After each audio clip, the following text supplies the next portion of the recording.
Duke, what is your problem, man? What did you get into, man?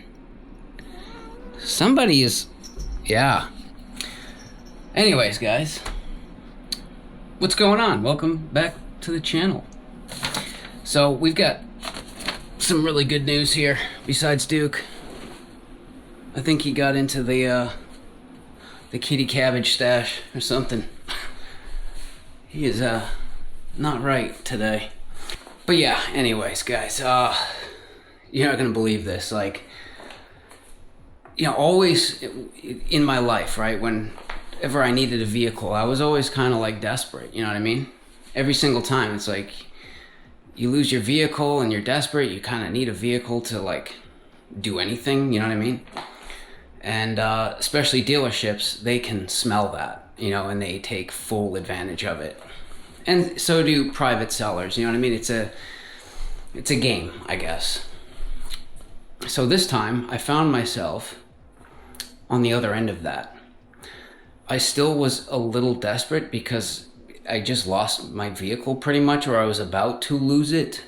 As far as I knew, it was getting repossessed by the banks. So I've been kind of, you know, battling with the seller of this truck for like 3 months. Back and forth, you know what I mean? I looked up the Kelley Blue Book value of this truck, and it said it was worth $7,000 to $10,000, depending on condition. I'm like, that can't be right. That can't be right. So I went online, and yeah, look at this. 2017 GMC Savannah 2500 work van with 140,000 miles, and it's selling for 16 grand, not too far from me. It doesn't have the same side skirts, or you get like 1 year newer with 100,000 miles for 20 grand. You know what I mean? And the thing with these work vans is you never know who is driving them. And usually these work vans are just used and abused. Nobody takes care of them because it's a work truck. Who cares, you know? And basically I kind of got to a point where I kind of put my foot down. I was like, look, dude, like, I found like a 2023 with 11,000 miles. I'm just going to go buy it. But I really did not want to do that and get high interest and just get hosed on a used vehicle. And I knew he was desperate, and I knew he didn't really have any help. And he said that. He's like, no, I need the money right now. I need the money. And he's like, more than that, I need the help. I don't have any help, and I have to like get X, Y, and Z done. And I'm like, okay. And I showed him the Kelley Blue Book. I didn't show him online. I said, look, there it is. It says it's worth $7,000 to $10,000. And you know, and I know that this truck has a lot of problems. There's things broken all over it. So I'll give you 7. Or I'll give you $3,500 in cash, and I'll do those things that you need. And he was like, deal. Do the things that I need. Give me $3,500 and we're square. And I've got the title in my hands. No loans, no high interest. It's a done deal. 2017 GMC Savannah with 140,000 miles. I'm finding the same year van with I've seen multiple of them, so it's a good sign. Multiple 2017s with 250,000 miles on them. Selling for 7 grand online. So double the miles. I've been the only driver of this truck since 11,000 miles. I keep the salt off of it. I kept it clean. I tried to polish it once in a while. You know, I would go under the front and grease the ball joints and just did my best. You know what I mean? Oil changes always before it was due, full synthetic. You know, I took really good care of it. I've never had a check engine light. I've never had an ABS light. The only light that just came on is check the tire monitoring system. So I believe the tire pressure sensors, the batteries went dead on them. So they need to be replaced. So I just ordered a bunch of parts, and I would say we probably have a little under $2,000 into the truck by the time we get the new tires, because the tires are trashed. I have to pump the tire up just to get somewhere and then pump it up again to get home. So tire sensors, tires, driver's side mirror is broken, driver's side door lock is broken, windshield is smashed, and the steering wheel is falling apart in my lap every time I drive it. So I got a new steering wheel. So we're gonna go try to put all of these parts in, and it needs a good cleaning. It really does. I haven't cleaned it in a while because, as far as I knew, more than likely it was getting repossessed. So I'm like, well, until it's mine, I'm gonna relax on, keeping it clean. All right, so real quick, I was just taking stock what I have, polish, buffers, that kind of stuff. The first thing we don't have to worry about is the windshield. That's going to be taken care of by the seller. It's covered through his insurance, so he's going to call them and have them come out and swap the windshield before I go and put it into my name. But we have an appointment now. We got to go shoot and get 4 new tires, the 4 tire sensors, and a front end alignment because it needs it bad. So we'll go take care of that, and then we get back. We have a lot to do, man. I actually had to pull all my tools, like all the heavy stuff. I had to pull it out because they're not sure that their lift can lift the van. If it's over 10,000 pounds, ain't happening. And some of these fixes, like the mirror, it seems like a really big job to him because he doesn't know how to do anything. But a mirror is a simple fix. I've already done the mirror on the passenger side. The mirror on the passenger side's probably 4 months old because some truck came screaming by and just completely evaporated this one. So that one's brand new. So now we're gonna go do the driver's side, which the driver's side's actually my fault. In the city it's tight. I ended up clipping a building and it just crushed this bottom glass here, which is actually more useful than you think. And it's been really annoying me. And also this driver's side lock, I've had a locksmith out here. They came out here and told me that they could put a key fob. They failed. And then they tried to put one of those lock picks in there. And they said that the lock is fine, there's something else going on, but it would cost me $800 to fix. And I said, yeah, forget it. I'll just do it myself, man. So we're gonna pick off one problem at a time. Yeah, you can see the steering wheel. Like, it's super worn, man. You can see it right here. The top is just completely chewed apart. And yeah, I don't know. I feel like the steering wheel, once I clean this interior, it'll look brand new. But the steering wheel, there's no making that look brand new. And I feel like the steering wheel's a big deal. You know what I mean? If everything else is clean, I want to shampoo the seats, vacuum everything, and just give it a really good deep clean for once. Because now it's mine. We're going to do a super thorough clean like the dealerships do, and then see what it looks like. But first, let's get some of the parts replaced. So there's this panel right here. This is how simple mirrors are.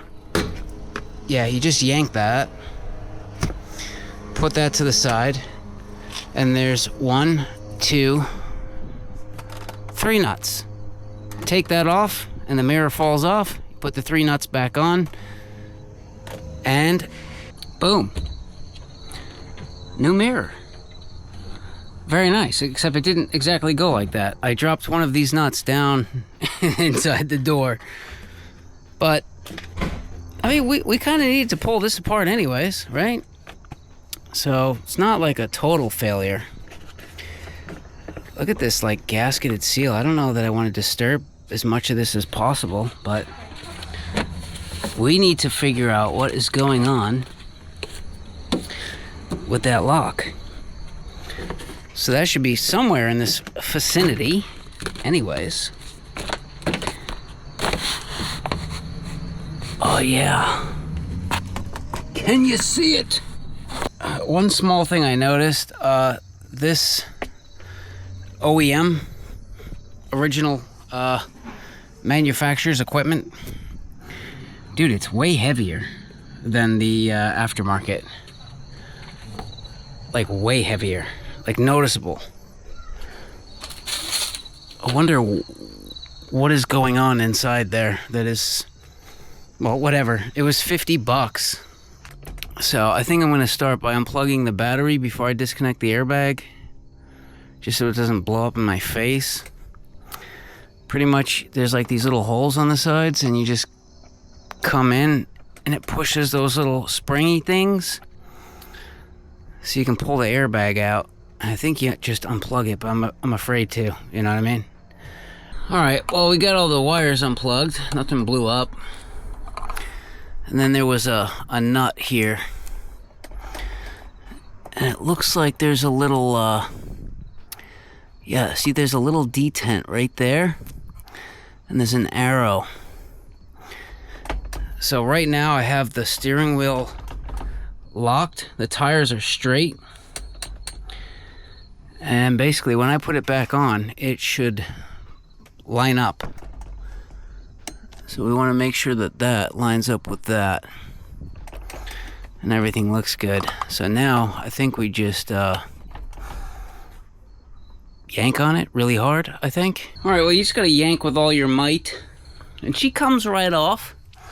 And also, it's keyed a certain way, so you can only put the steering wheel on in the correct position.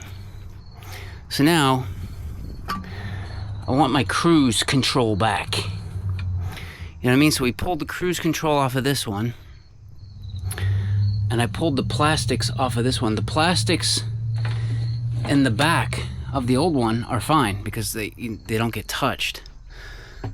So basically we need to, you see how this one only has 2 wires coming off of that thing to this.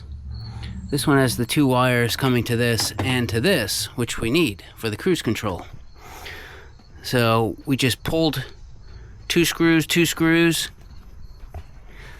The back cover plate should come right off. Yep. There's the new steering wheel.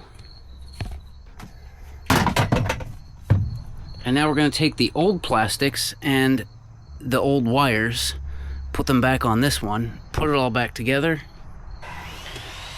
and then we don't have that anymore. Dude, get out of here. Horn? Yep. Look at that.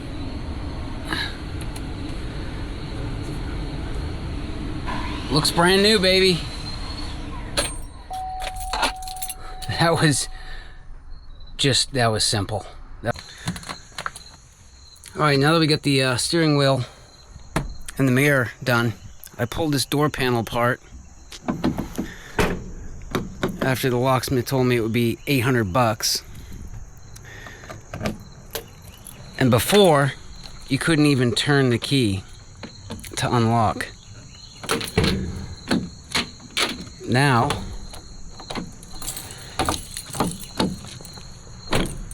yeah, let's see. Locked.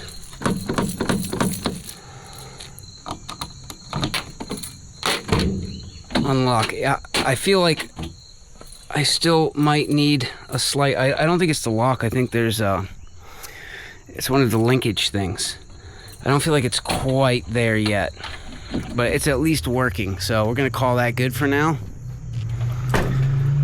And then you can see there's some glue from the old lettering that used to be on the truck.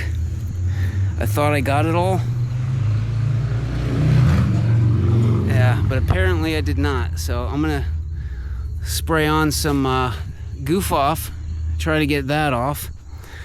And then I'll probably gonna put some wheel cleaner, foam it up, and just let it chew in.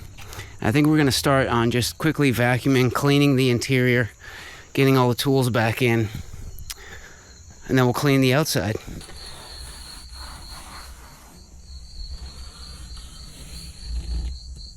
What are you doing, Mr. Duke?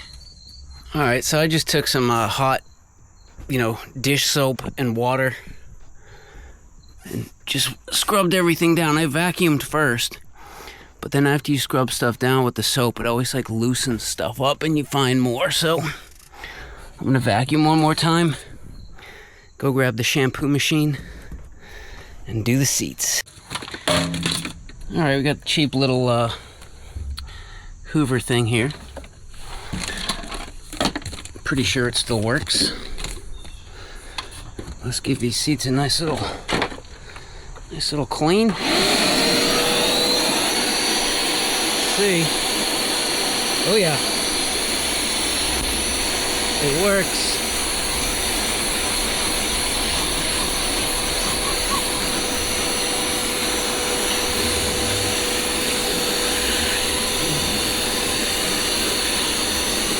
Hopefully these are dry by the time I sit in them tomorrow. Let's see what came out of the seats.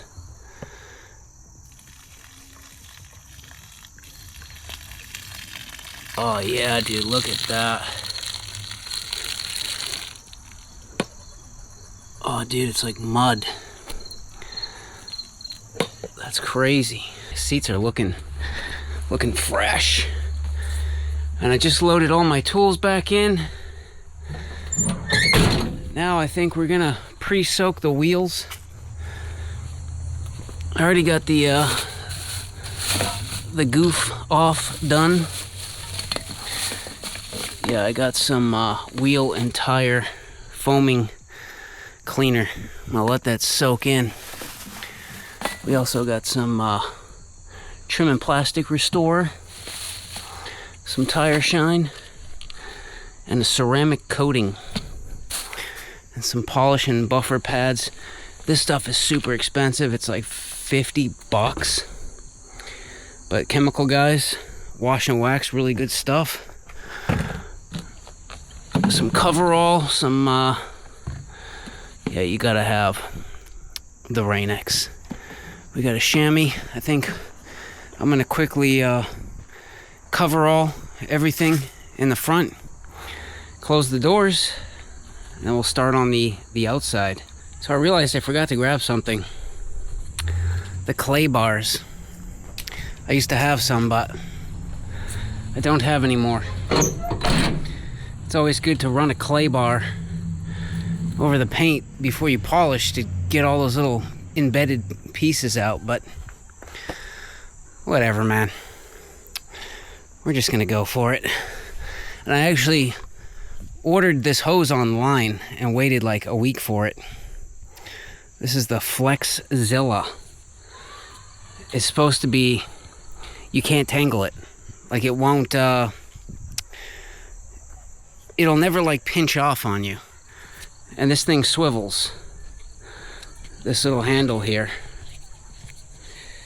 It swivels and somehow keeps the seal. So you grab this and just pull it, and but you need pressure in the hose. That's the only thing. If you don't pressure in the hose, it'll kink.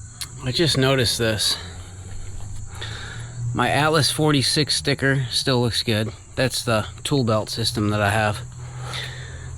And this still looks good. EMP shield. This truck has an EMP shield. But my Sig Sauer sticker is looking rough. So we're gonna shave that off and put a new one on. I like to have this here because A, you got a cop behind you, you're in a work van. For one, you're almost invisible. But then they see a Sig Sauer sticker in the back. They ain't gonna bug you. Oh no, he's legit, he's good. No need to pull him over. That's the greatest thing about driving around in a work van, is you are literally, you're invisible to police. So, common practice for me, when I go to a tire shop, I usually take these hubcaps off and I hide them in the truck so they can't find them before I bring it there. And this time, for whatever reason, I didn't do it. So they've actually completely stripped one of them, and I know for a fact it was not stripped because I did the back brakes and the front brakes and I put them on by hand. Also, this valve stem cap was just loose. And now we come over to the second one. And look, I haven't even touched this yet. Loose as a goose, man. And look at this. You can see the brass. That would have gone flying off. And see, here's the problem. They use these impact guns. They don't start them by hand first. So I take the socket off and I back them all the way off by hand. And then I get them started by hand to make sure that they're going on right. And then I will carefully use the impact to snug them up. But I can see them in the shop and they're like, "Grr, grr, grr, grr." And they strip them out and they don't pay attention to what they're doing. All right, guys, there's no way we're getting to polish today. That's something I'm gonna have to I'm gonna chip away at that this week. I think I'm gonna get a clay bar and do this thing in quarters. 1/4 of the truck one night after work, another quarter the next night. And then once I'm done, quick little clean, and I'm gonna put a ceramic coating on it. And we should be good for the winter time.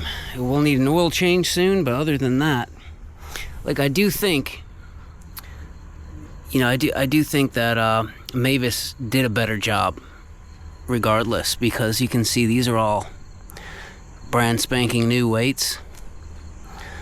Like the last place I went, you could tell that they were used weights and they all flew off. And it was covered. There was weights all the way, there was a ton of them. It was kind of nuts. This one's only got one. I mean, minus all of the hubcaps being loose and some of the nuts broken. Yeah, whatever, I'm gonna call them tomorrow. I also had to change this, it's like a resistor for the fan, because it would only work on high. The heat and AC would only work on high, but now she's good. Air filter's been changed regularly. Yeah, and I put in a badass battery. This is like an Optima. It's like a $300 battery. And then there's our EMP shield. Protects against EMP, lightning strikes, and solar flares, I guess. I do want to clean the engine bay a little bit. Maybe with a steamer. And clean up here a little bit. But other than that, it is pretty clean. Outside looks pretty good, man. Interior. Nice and shampooed. Yeah, look at that. We've got our backup camera. And everything works in here. Everything. Like cigarette lighters, everything works. No check engines. Steering wheel's new.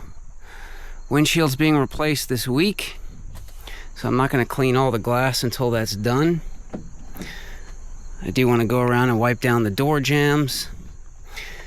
And I'm also going to go around and pinch these gaskets and push them back in place so they stop falling off. But yeah, you have to think, above and beyond buying a van, then you got to kit it out. So I've got my screw cases that clip to the door. I've got a ladder rack already in here. It's all LED lights, aftermarket, custom shelves built. It's already set up. You know what I mean? So if I had to go and buy a new truck, I'd have to... Oh God, it would have been so much more expensive to go and buy a new truck. This was like beautiful. Already been driving it, even though it wasn't mine. I did take really good care of it. Undercarriage, I always got under here with a pressure washer. You can see like muffler, drive shaft, like you can see the transmission, the frame. I mean, it's clean. It is super clean under here. Exhaust all looks good. Like the brakes have just been all redone just recently. Pads and rotors. Yeah, this thing is sweet. And granted, this is just a quick wash. You know, like once that new windshield's in, I'll put 2 new wipers, Rain-X the crap out of it, go around and clean all the glass. Once this thing is polished and ceramic coated, she's got new sneakies. Nice sneakies too, huh? Black Hawk. Beautiful. And we even got our new Sig Sauer sticker. That's right, police. Nothing to see here. I swear to God, guys, you can't make this up. You can't. Every single time that I wash my truck, it won't rain for a week. It won't rain for a month. But as soon as I finish cleaning my truck, it's raining out. I mean, you've got to be kidding me. All right, so I did some quick maths here. So $7,000, like I said, is what I paid for the truck. That's what's going to go on the title and the bill of sale, and it has to be that number because of the bankruptcy court and stuff. It needs to be reasonable. That's what the lawyer said. It has to be reasonable, right? So this is the actual number here. $5,435 is the actual money that came out of my bank account. But including my time, I paid $8,900 for the truck. That's parts, payment for the car, the truck, everything. And I could go sell it for 17 grand tomorrow. That's a great deal. And I feel like those kinds of deals are going to keep popping up in the very near future. Very near future. And see, here's the thing. I know some of my ex-coworkers are watching this. So this is why, I would ask other people to take the blower and blow the dust off their clothes before they got in the van. I would ask them to bang their boots off.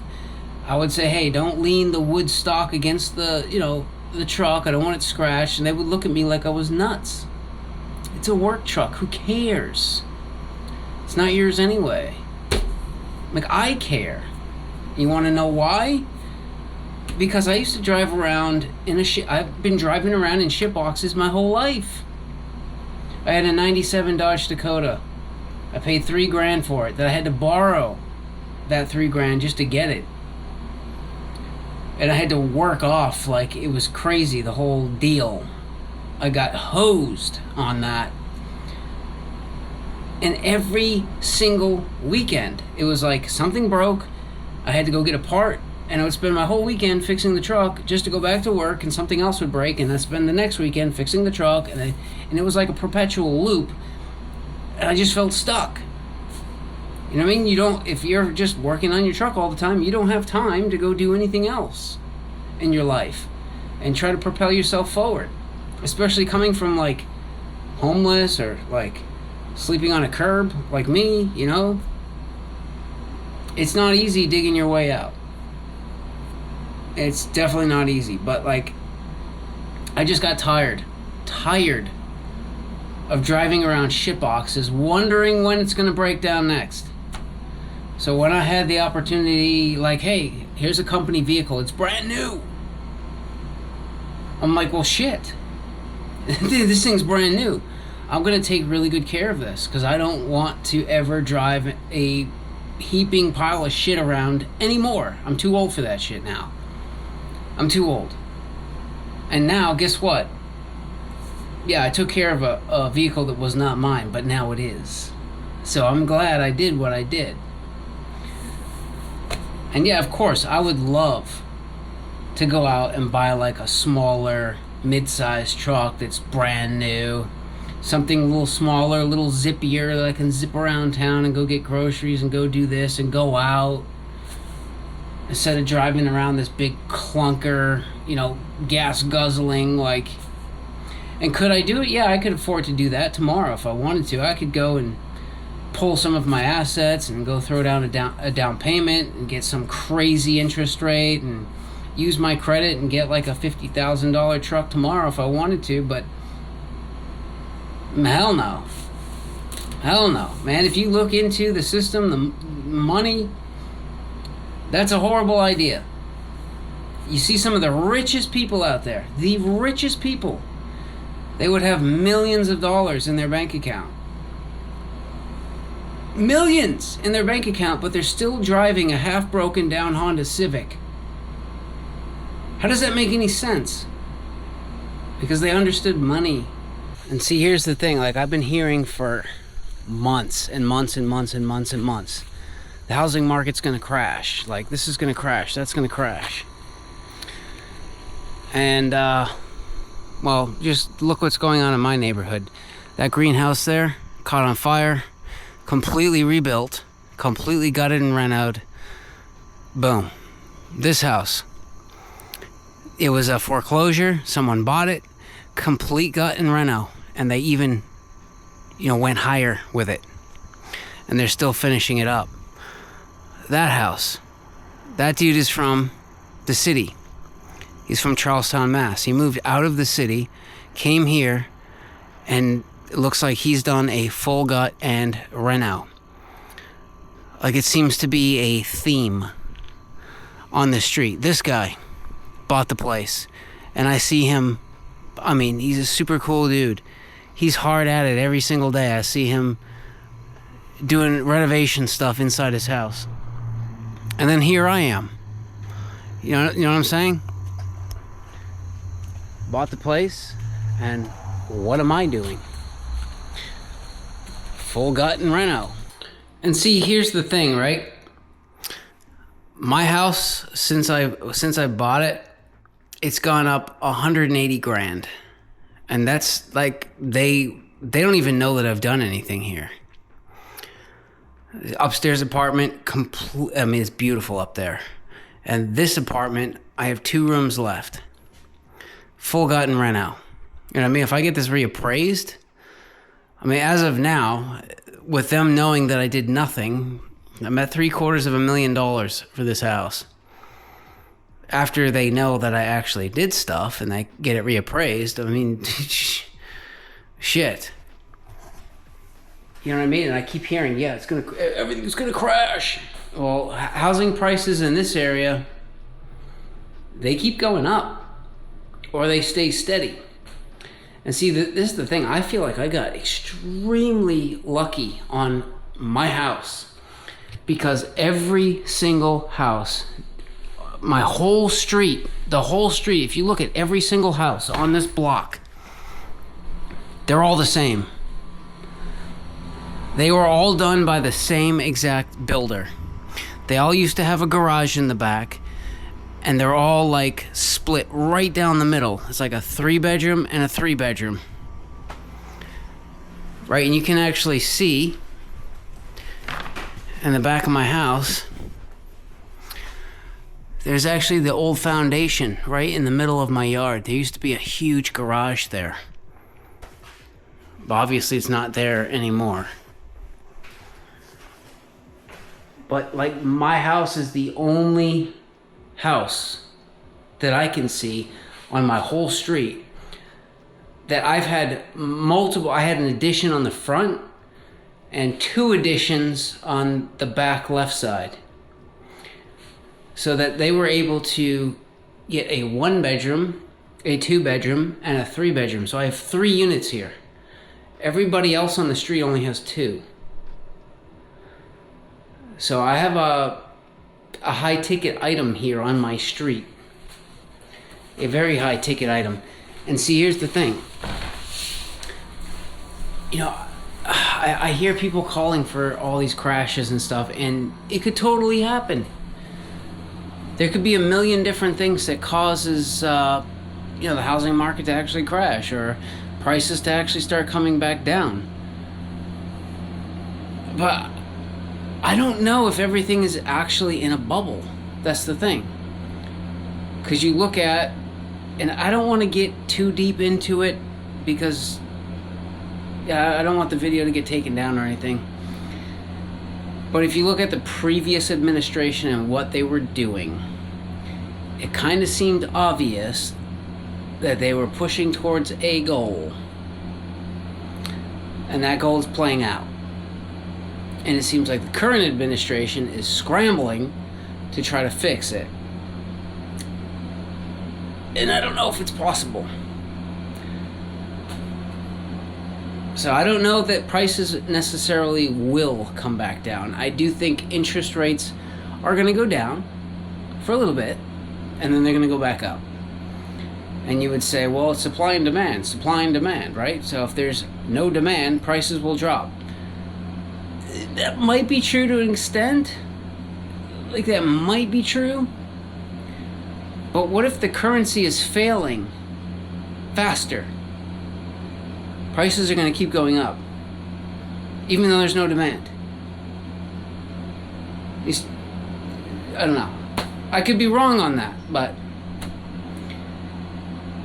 who knows? You know what I mean? I just feel like you need to